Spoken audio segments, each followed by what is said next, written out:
Hello friends, আসসালামু আলাইকুম। আমি নুসরাত জাহান আজকে আমি তোমার সাথে শেয়ার করবো multiple OS insert new slide on Google slide Bangla. আজকে আমি তোমার সাথে শেয়ার করবো কি আমরা আমাদের গুগল স্লাইডের উপর একাধিক মাধ্যমে নতুন স্লাইড ইনসার্ট করতে পারি। তারপর আমি যদি এটা মিনিমাইজ করি, মিনিমাইজ করলে কাজটা করার ক্ষেত্রে আমরা এই জিমেল অ্যাকাউন্টের সাথে গুগল স্লাইড সাইন ইন করা থাকতে হবে। তারপরে আমি যদি এখানে ক্লিক করি তো গুগল স্লাইডটা ওপেন হয়ে যাবে। ওপেন হওয়ার পর আমি রিসেন্ট প্রেজেন্টেশন টেমপ্লেট বা ব্ল্যাঙ্ক প্রেজেন্টেশনেও করতে পারি। আমাদের এই ব্ল্যাঙ্ক প্রেজেন্টেশন নিলাম, তা আমি এখন কাজটা বোঝানোর জন্য তোমার দ্বারা আমি এখানে কিছু লেখা লিখলাম। তো এখন কিন্তু আমাদের এখান থেকে আমরা যখন কাজ করি, আমাদের এখান থেকে সে বাস্তবে যখন আমরা কাজ করি তখন এই কাজের খেলায় কিন্তু আমাদের এখান থেকে কিন্তু আমরা নতুন স্লাইডের প্রয়োজন পড়ে, নতুন স্লাইড নিতে। তো সেটা আমরা কিভাবে নিতে পারি এটা কিন্তু আমরা জানি অনেকে। তো এই ইনসার্ট মেনুতে আসার পরে এই যে আমরা যদি দিকে আসি, নিউ স্লাইডে ক্লিক করে নতুন স্লাইড চলে আসলো। এখন এখান থেকে আমি কি করব, এদের এখানে স্লাইড নিতে পারি। তারপর আমি যদি এখান থেকে কিবোর্ড থেকে কন্ট্রোল এম প্রেস করি তো এখানে আমরা এই যে নতুন স্লাইড এসে বসছে, এদিক থেকে আমরা নতুন স্লাইড এদিকে নিতে পারি।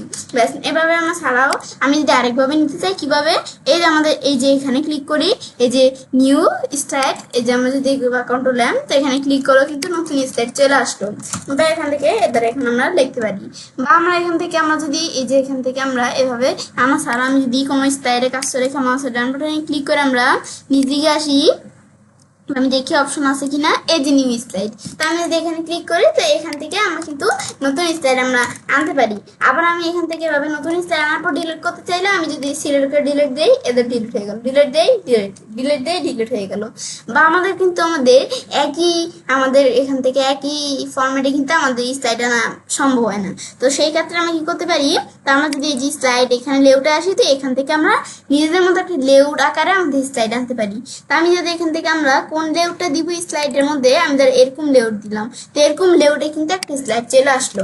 তো আসার পরে এখন আমি যে দিক থেকে আমরা কোনো কিছু লিখতে চাই, আমাদের লিখি কি ইচ্ছে অনলাইন সব, ব্যাস এখান থেকে লিখলে কিন্তু এদেরও চলে আসলো। ব্যাস এদের আমি যদি লিখছি এদের এটা চলে আসলো।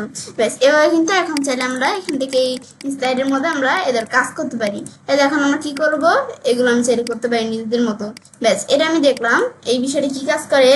তারপর আমি যখন এই যে বিষয়গুলো করলাম, ব্যাস তারপর আমরা এখান থেকে আমরা এভাবে কিন্তু আমরা এই বিষয়টা করতে পারি। তারপর আমরা কিন্তু দেখলাম যে কিভাবে আমাদের স্লাইড ইনসার্ট করতে হয়। আমি আছে ডান বাটনে ক্লিক করে যে এখান থেকে আমরা আমাদের স্লাইড ইনসার্ট করতে পারি, বা এদিক থেকে বা কন্ট্রোল এম দিয়ে ইনসার্ট এখানে আসার পরে যে আমাদের এই যে ইনসার্ট নিউ স্লাইডে ক্লিক করার পরে এখান থেকে ইনসার্ট করতে পারি। তো এভাবেই কিন্তু আমরা আমাদের এই যে স্লাইডের বিষয়টা ইনসার্ট করতে পারি, তো আমরা কাজটা করতে পারি। এবং খুব সহজে গুগল স্লাইডের উপর একাধিক মাধ্যমে নতুন স্লাইড ইনসার্ট করতে পারি। ফ্রেন্ডস, আমার আজকের এই ভিডিওটি তোমাদের ভালো লেগে থাকে তো চ্যানেলটি সাবস্ক্রাইব, লাইক, কমেন্ট এবং সবার সাথে শেয়ার করবে।